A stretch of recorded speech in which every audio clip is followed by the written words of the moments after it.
À toi, mon ami, qui voyage avec nous sur cette mer d'étoiles, à bord de l'Arcadia, notre vaisseau pirate. Tu serais triste de voir ce que la Terre est devenue. Une planète moribonde où l'homme a cessé de rêver en levant les yeux vers le ciel. Je suis le capitaine Albator, et avec mon équipage, nous avons été déclarés hors la loi de l'espace et bannis de notre planète. Et pourtant, nous sommes les seuls à pouvoir empêcher l'invasion de la Terre par les mystérieuses sylvidres, des extraterrestres végétales venus du néant pour coloniser notre planète. Mais dans les profondeurs de l'Arctique, un danger encore plus grand sommeille depuis des millions d'années. Et il est sur le point de se réveiller. Embarqué dans une aventure inédite en bande dessinée, Capitaine Albator, Mémoire de l'Arcadia, en juillet 2019, chez Kana Éditions. Alors bonjour Jérôme. Bonjour. Alors on est ravis de t'accueillir sur Manga News. On avait eu le plaisir de te rencontrer il y a quelque temps, l'année dernière en 2019, et on est là pour une nouvelle petite rencontre pour parler de la fin de ta série qui vient de se terminer aux éditions Kana. Voilà, c'est le dernier tome qui est paru. Alors comment vas-tu déjà ? Très bien, hein, comme tout le monde en mode confinement, mais comme tu le sais, le mode confinement pour des auteurs de BD, ça change pas trop de la vie de tous les jours, quoi. Au contraire, j'allais dire, on est peut-être encore plus efficace pour bosser la BD. Ce qui est un petit peu moins rigolo avec le confinement pour la BD, c'est quand justement la BD sort dans le commerce et que c'est le moment où on a besoin justement d'aller défendre son œuvre dans les points de vente, chez les libraires, etc., pour accompagner la sortie de l'album. Et là, forcément, c'est plus difficile en mode confinement. Mais bon, la première partie de l'année, le premier confinement, je ne l'ai pas trop senti, quoi, si tu veux. Ouais, c'est vrai. Ok. Bon, tu as quand même pu aller un petit peu en librairie, hein. J'ai vu que tu avais fait quand même quelques dédicaces. Oui, on a eu la chance. J'ai fait de rares festivals durant l'année parce que voilà, ils ont tous malheureusement dû fermer leurs portes. Mais on a eu la chance de faire quelques petites librairies. J'étais à Toulouse la semaine dernière. Après, on s'est adapté au confinement de la même façon que tout le monde, en essayant de réaliser le plus de choses possible par le distanciel. Donc, ça a passé par la mise en place, dès le premier confinement, de ce qu'on a appelé les dédicaces en live, enfin en streaming, je ne sais pas comment on appelle ça, mais on avait appelé ça, nous, les dédi live. Et le principe, c'était de faire des partenariats justement avec des librairies ou des réseaux de librairies. Et puis, on dédicaçait pendant une heure et demie. On répondait aux questions des gens qui avaient acheté la bande dessinée dans le réseau de librairie en question. Et puis voilà, on partageait comme ça un petit moment avec tous les gens, tous les lecteurs qui pouvaient se connecter à ce moment-là, poser les questions qu'ils voulaient, échanger avec l'auteur, ce qui est entre guillemets mieux que quand on est en librairie, parce que en librairie, on a un échange qui dure 5 minutes, quoi, le temps de la dédicace. Là, l'intérêt, c'est qu'on pouvait justement échanger plus longtemps. Et voilà. Mais malgré tout, ça ne remplace pas la présence en physique qui me manque quand même énormément, quoi. Bon, on espère que tu vas pouvoir te rattraper bientôt, Oui, hein. on espère, oui. Alors ça a été, comme tu disais, une année un petit peu spéciale. Les Mémoires de l'Arcadia viennent de se terminer. Comment on gère la fin d'un projet qui a duré? Alors, dis-moi depuis combien de temps à peu près tu étais sur ce projet?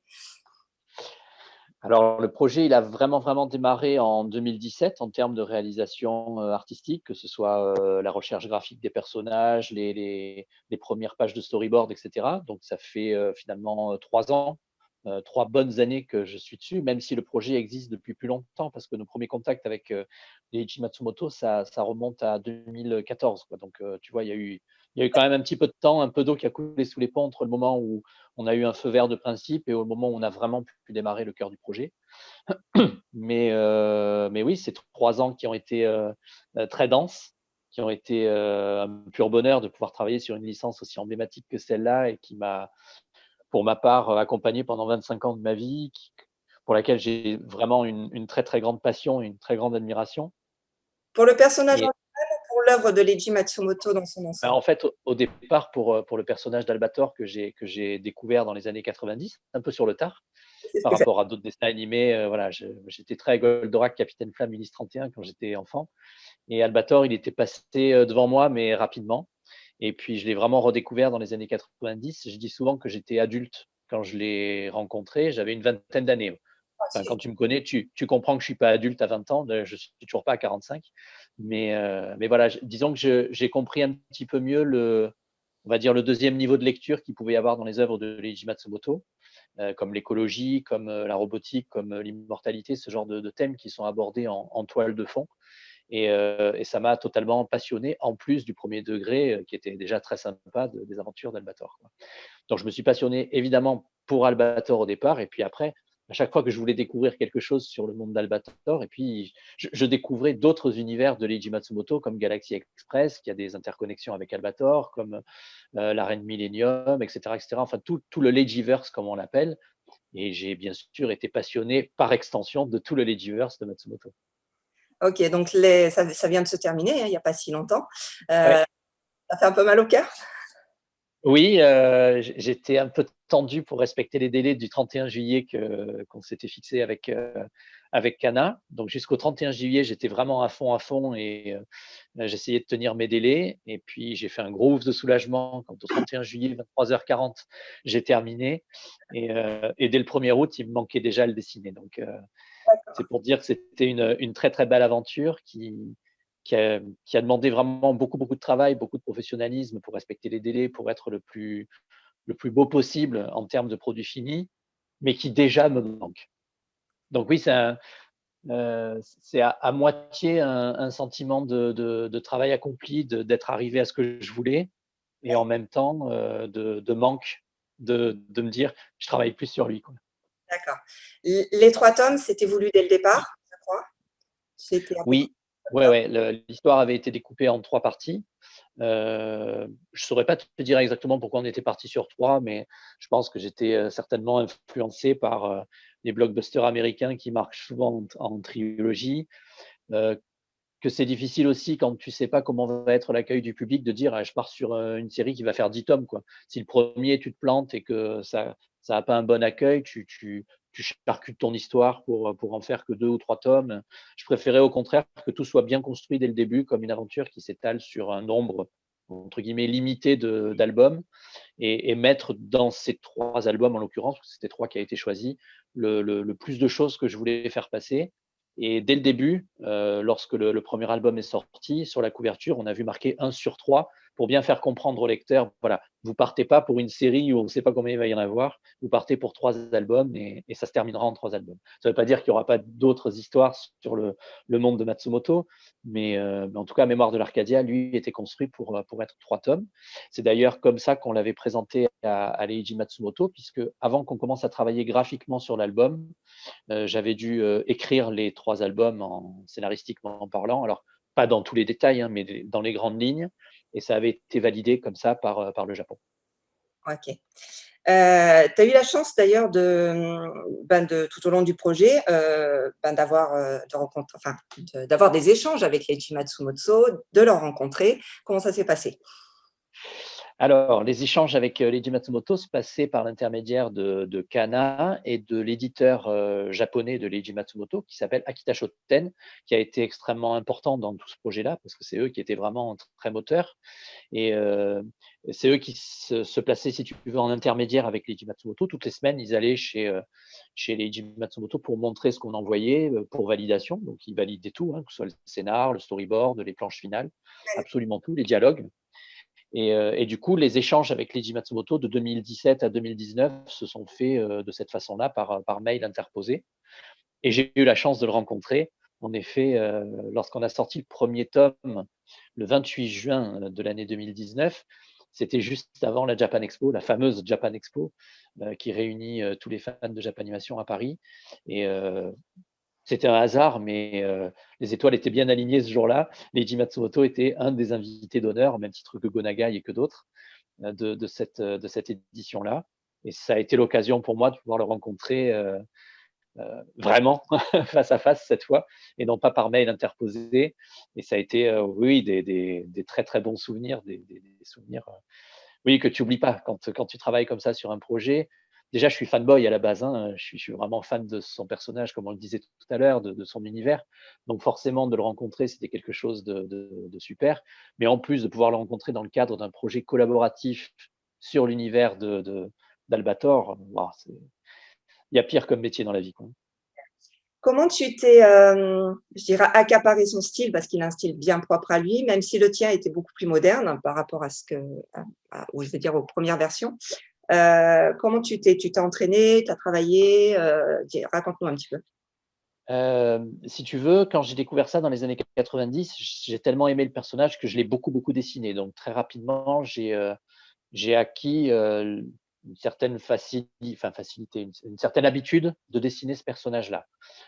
Après, c'est un personnage qui est issu des dessins animés des années 80 et tu te rends compte, en fait, quand tu as grandi avec, les années 80 et que tu as dessiné et tu as appris à dessiner avec les dessins animés des années 80, tu peux passer d'un dessin animé à un autre, c'est toujours un petit peu la même manière de dessiner les personnages. Tu vois? Je suis pas complètement déboussolé quand je dessine un Albator après avoir dessiné du Goldorak ou des Chevaliers du Zodiaque. En revanche, tu me demandes de dessiner du Fairy Tail ou du One Piece. Là, par contre, les traits sont vraiment différents par rapport à ce qu'il y avait dans les années 80. Donc, si tu veux, quand j'ai commencé à dessiner Albator, c'était dans la lignée de ce que j'avais l'habitude de dessiner, des autres dessins animés qui me plaisaient, comme ceux que j'ai cités. Et après, pendant 25 ans, je te dis, j'ai pas arrêté de le dessiner, de vivre avec. Je suis passionné de ce personnage-là. J'invente souvent des histoires. Je regarde très, très souvent les séries télé d'Albator 118, d'Albator 84.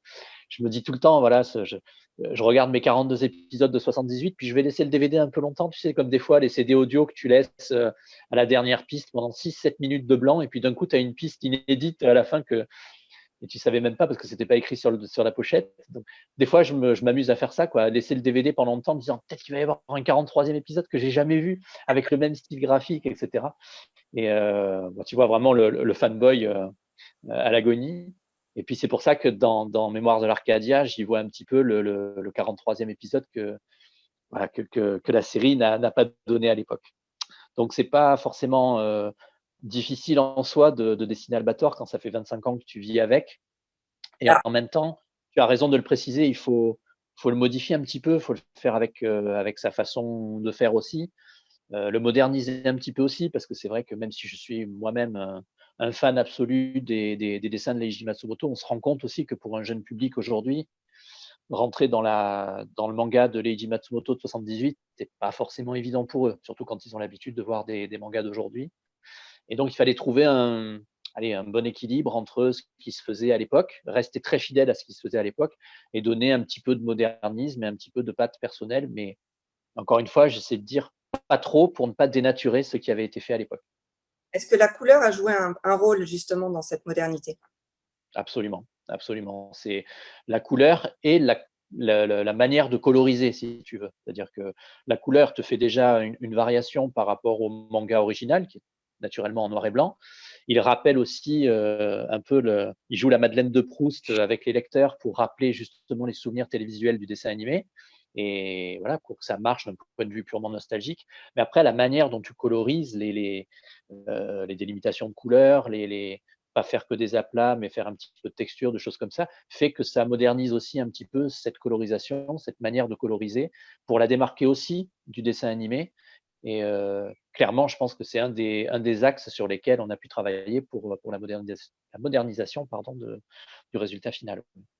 Le fait de le faire en grand format par rapport à un format, manga plus classique, c'était une volonté de ta part ou c'était, voilà, convenu comme ça dès le départ, Ça s'est fait, c'était une volonté au départ de faire un album qui devait réveiller la nostalgie des gens qui avaient connu ça, tu vois, dans les années 80. Et dans les années 80, on n'avait pas de manga, on n'avait pas enfin, manga papier, je veux dire. On n'avait que les dessins animés qui passaient à la télé. Et les bandes dessinées qu'on avait à cette époque-là, c'était principalement des BD franco-belges, tu vois. Euh, on n'avait pas encore les mangas, je te le disais. Il y avait quand même pas énormément de comics non plus, à part Strange. Enfin, je n'ai pas le souvenir que je voyais des comics partout. Donc c'est vrai que le format des BD de l'époque, c'était ce format franco-belge, rigide, grande page couleur. Et je trouvais que ça faisait sens, justement, pour un projet comme celui-là, de, ouais, de rappeler ce souvenir télévisuel avec des BD franco-belges, qui était le format qu'on avait comme BD dans ces années-là. Et puis, ça permettait aussi de donner une valeur ajoutée à l'univers de Leiji Matsumoto. Parce que je me rappelle Akita Shoten qu'on avait rencontré au tout début du projet, il nous disait bah, ça peut être pas mal de le faire en manga. Eux, ils étaient contents, comme ça, ils pouvaient sortir plus facilement chez eux. Mais nous, on avait vraiment insisté sur le fait qu'on voulait faire du franco-belge, d'abord parce que, comme je te disais, ça a sens pour le réveil des souvenirs, mais aussi parce qu'honnêtement, faire du manga, je suis bien moins bon que ce que les mangaka japonais peuvent être. Donc, je ne sais pas ce que je vais rapporter, ce que je vais avoir comme valeur ajoutée en faisant du manga. En revanche, me donner un format franco-belge, là, il y a possibilité de faire quelque chose de différent de ce qu'ils ont l'habitude, eux, de faire. Et je trouvais ça beaucoup plus intéressant. Donc, on a défendu dès le début le projet par rapport à mes goûts personnels, mais aussi par rapport au public cible qui était visé par Mémoire de l'Arcadia. Alors, est-ce qu'il y aurait une éventuelle possibilité d'éditer ce titre-là au Japon? Est-ce que vous en avez discuté? Ouais, Akita Shoten édite déjà Mémoire de l'Arcadia en format numérique au Japon, sur la plateforme qui s'appelle Cross Manga, je crois, si je ne me trompe pas, ou Manga Cross, je ne sais jamais dans quel sens c'est. Mais voilà, ils ont fait ça pour accompagner la sortie du tome 1, ils l'ont fait aussi au tome 2, et là, actuellement, tu peux voir sur leur plateforme quelques pages, je crois que c'est 6 ou 7 pages par semaine, étalées sur le nombre qu'il faut pour faire l'album entier. Et je suis d'autant plus touché que ça sorte au Japon parce que ce que je trouve absolument incroyable, c'est qu'ils ont respecté dans leur édition le, le format, le grand format des planches, ce qui n'est pas évident pour eux parce que d'habitude, c'est des mangas et puis quand tu télécharges sur un téléphone, une page de manga, ça va à peu près, mais une page de franco-belge, forcément, c'est plus compliqué pour se balader, il faut bouger, etc. Donc ça, c'est un premier respect d'avoir gardé les grandes planches et pas avoir découpé un petit peu tout ça. Et en plus, cerise sur le gâteau, ils ont gardé le sens de lecture européen, là où d'habitude, ça n'existe pas ou quasiment pas au Japon. Même nous-mêmes, quand on avait importé les premiers mangas, on avait transformé enfin les premiers Dragon Ball, moi je les ai en version européenne et voilà, ils ont fait ce respect de ces deux éléments-là et j'en suis très touché.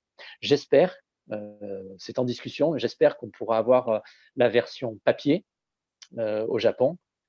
J'entendais parler que Akita Shoten avait l'intention de le faire en un seul tome en fait d'environ 200 pages, une fois que les 3 tomes étaient sortis, ce qui est le cas maintenant. Donc on va voir s'ils vont le faire ou pas, mais ce serait le kiff absolu de l'avoir en version japonaise. C'est clair. C'est clair. Alors, à l'intérieur du bouquin, quand on regarde, on voit que tu as été entouré de beaucoup, beaucoup de personnes. Tu en cites au début de ton ouvrage, tu cites les personnes. Est-ce que tu peux nous en parler rapidement et nous dire un peu ce qu'ils t'ont apporté? Alors, je vois Dorothée, je vois Cyril Drevet, je vois Pierre Ginet. Oui, oui, oui. Alors très très rapidement, Dorothée, tout simplement parce qu'elle présentait Récréa 2 et que c'était elle qui a annoncé l'arrivée future d'un certain dessin animé qui s'appelait Albator en janvier 80. Cyril Drevet parce qu'il présentait l'émission Télévisateur 2 en 94-95 dans laquelle j'ai découvert Albator. Et puis après, il y en a plein d'autres en fait. Si tu veux, quand tu es fan et que tu essayes de découvrir tout ce que tu peux découvrir sur une œuvre en particulier, tu fais des rencontres, tu fais des échanges, des choses comme ça. J'ai acheté mes premiers mangas chez un certain GG le Chinois, que je salue, qui malheureusement n'entendra pas ce message-là parce qu'il nous a quittés il y a quelques années, mais qui a été le tout premier vendeur de mangas à Marseille. Marseille qui était la ville où j'ai habité pendant très longtemps, du moins quand j'avais cet âge-là. Et voilà, c'est des gens que j'ai pu croiser tout au long de ces 25 années, qui m'ont aidé, qui m'ont soutenu. On me dit tout le temps, Mémoire de l'Arcadia, j'ai mis 3 ans à le faire, mais pour moi, ça fait 25 ans que je le fais, en fait, d'une certaine façon. Et pendant toutes ces années-là, j'ai eu la chance de rencontrer plein de monde. Je remercie par exemple Yvan West-Laurent, qui était rédacteur pour Animeland à cette époque-là, qui avait fait un magnifique article en 94-95, qui m'avait donné plein de réponses que j'attendais désespérément sur Albator et qui m'avait ouvert 2 fois plus de nouvelles questions. Et puis voilà, il y a plein de gens comme ça que j'ai eu la chance de rencontrer. Évidemment, celui qui est à remercier en priorité, c'est Leiji Matsumoto de m'avoir fait le formidable cadeau d'ouvrir son œuvre à un auteur, à un fan français qui le reprend et qui a en tout cas essayé par passion de faire briller son personnage. Et ça, c'est un très très beau cadeau qu'il m'a fait. Ok. Alors, avec cette série, tu as inauguré le label classique de chez Kana, Ouais. qui va voir l'arrivée d'un autre géant dont tu as parlé tout à l'heure, qui est Goldorak. C'est le cas de le dire, le géant, ouais. Alors, c'est pas pour tout de suite, hein, même si les auteurs sont hyper motivés, j'ai eu la chance de les croiser également. Donc là, c'était une équipe de 4 personnes. Est-ce que c'est un projet auquel tu aurais pu participer, toi aussi? Alors pour Goldorak, c'était pas à l'ordre du jour, mais je crois qu'ils sont 5 parce qu'on doit y rajouter le coloriste et Et tu avais raison en disant 4, puisqu'il y a 2 scénaristes, 2 dessinateurs, mais il y a le coloriste aussi qui aura une importance capitale parce que c'est très important dans ce format. On en a parlé tout à l'heure. La couleur va être justement véhicule d'un certain nombre d'émotions et je trouve ça important de bien citer les coloristes. Et oui, alors c'est un projet que moi j'aurais adoré faire, parce que Goldorak, c'est vrai que ça a été ma toute première passion, Goldorak. Je faisais quand j'étais gamin, alors vraiment gamin, j'avais 6-7 ans, je faisais des petites BD de Goldorak comme celles que je pouvais trouver dans le commerce. Le plus vieux dessin que je possède, que ma maman m'avait gardé dans une pochette, c'était justement un Goldorak. J'avais 3 ans et demi ou 4 ans et je l'ai toujours. Voilà, c'est mon trésor et je le garderai jusqu'à la fin. Donc oui, c'est un projet qui est absolument génial. C'est une grande chance de pouvoir faire sur cette licence vraiment emblématique des années 80. Je les envie pas, je suis pas jaloux d'eux parce que je suis très très heureux pour eux. Mais pour répondre à ta question, oui, ça m'aurait fait aussi plaisir si ce projet-là était arrivé dans mes mains. J'aurais eu beaucoup de plaisir à le réaliser, en tout cas, oui, ça c'est sûr. Donc je leur souhaite beaucoup de courage parce que je sais que c'est un long travail et autant de plaisir que ce que j'ai pu en avoir sur Mémoire de l'Arcadia, parce que c'est vraiment un pur bonheur de travailler comme ça sur. Mais ils ont l'air de prendre déjà beaucoup de plaisir, donc ça me fait très plaisir pour eux. Ils en parlent, c'est pareil, ils sont comme toi, ils ont les yeux qui pétillent, donc c'est Oui, bah oui. Alors, un autre personnage on connaît aussi ta passion pour Saint Seiya.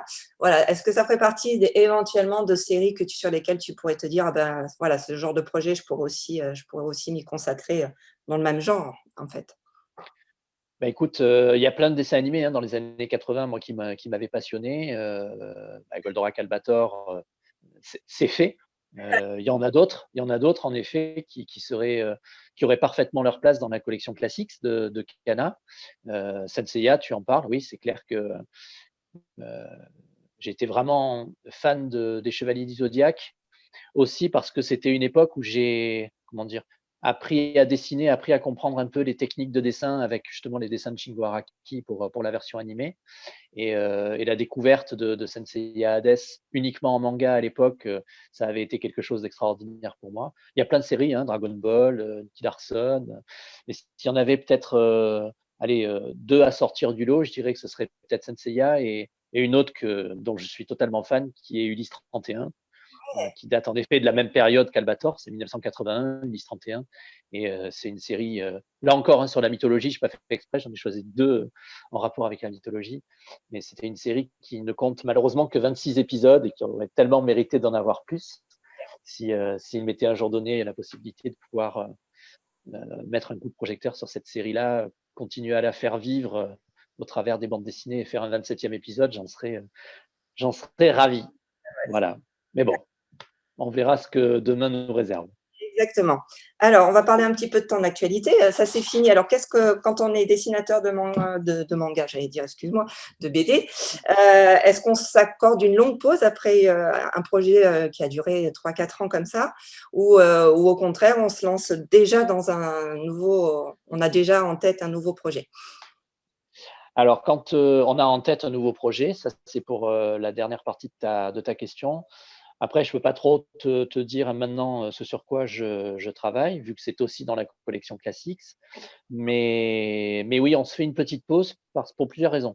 D'abord parce qu'il faut souffler un petit coup, surtout quand la fin de la réalisation du tome 3 a été quand même assez dense. J'ai fait finalement l'album en 7 mois. Pardon. En 7 mois, entre début janvier et fin juillet, pour 64 pages, donc c'est quand même assez long. Donc il faut se poser un tout petit peu et puis voilà, c'est ça. Et puis il faut faire un peu de promo aussi derrière, faut défendre le projet et ça veut dire passer par aller en librairie, même si c'est pas forcément possible aujourd'hui, mais vraiment le défendre et être présent pour la promotion de l'album. Et ça prend quand même un petit peu de temps avant de pouvoir attaquer autre chose. Et puis quand tu attaques autre chose aussi, tu attaques pas tout de suite la BD, tu as toute une phase qu'on appelle la pré-production où tu crées tes personnages, où tu crées des designs, des décors, etc. Tout ça, tu le fais en amont de démarrer la BD. Donc là, si tu veux, je suis plutôt dans cette phase-là de pré-production actuellement avec le nouveau projet qui démarrera vraiment en termes de réalisation en début d'année prochaine. D'accord. Tu te donnes à peu près une année entre la pré-production, on va dire ça comme ça? Moi, je me donnerais bien beaucoup plus, mais en fait, Clairement, il faut s'en donner beaucoup moins parce que sinon on le sort trop tardivement. Donc là, je devrais avoir fini la pré-prod fin janvier et je pense que je vais démarrer courant janvier les premières livraisons officielles malgré tout aux ayants droit japonais. Ouais. D'accord. Ah, donc c'est en lien avec le Japon, donc on a hâte de savoir ce que Ah ben oui, la collection classique, en effet. Je vois surtout, c'est Kana qui pilote tout ça. C'est un éditeur qui est pionnier dans le monde du manga. C'est pas à toi que je vais l'apprendre.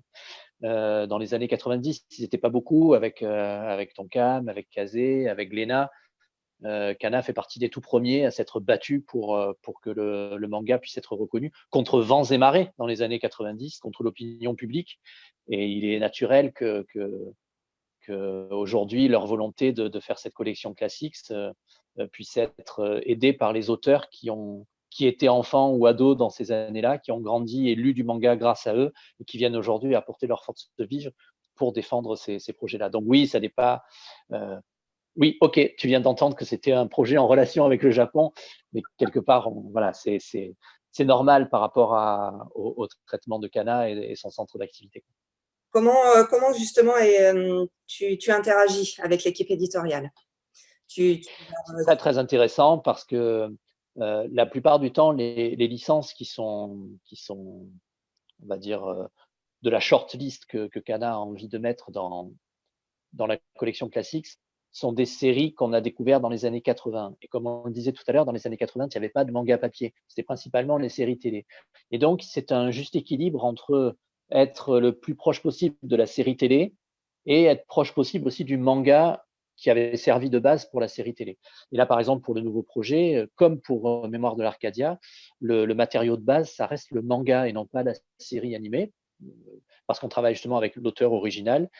Et c'est intéressant parce que du coup, ces échanges-là se font avec l'auteur, avec l'éditeur papier aussi de l'auteur japonais, mais aussi avec l'éditeur papier français, en l'occurrence Kana, parce qu'il y a des petites différences dans les versions animées et dans les versions manga. Parfois, il y a des petites différences scénaristiques ou graphiques, et il faut en effet être très très connaisseur aussi du manga de base et pas que de l'animé pour arriver à trouver le bon équilibre. Pour te citer un exemple de ce que je suis en train de te raconter, peut-être un peu flou, c'est que moi j'avais vraiment de très très grosses références animées pour Albator.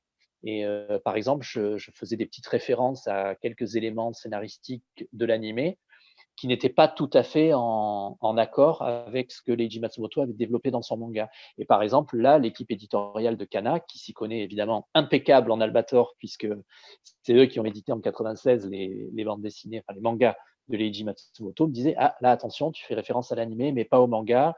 Et du coup on a fait des petites variations de texte et de scénar par rapport à ce genre de choses. Donc l'équipe Kana elle est vraiment très très importante. On était vraiment 4 sur le projet. Il y avait moi de mon côté qui fabriquait, mais il y avait Kana qui regardait, il y avait Akita Shoten et il y avait Leiji Matsumoto. Et nous 4 on a chacun eu notre rôle à jouer dans ce projet-là.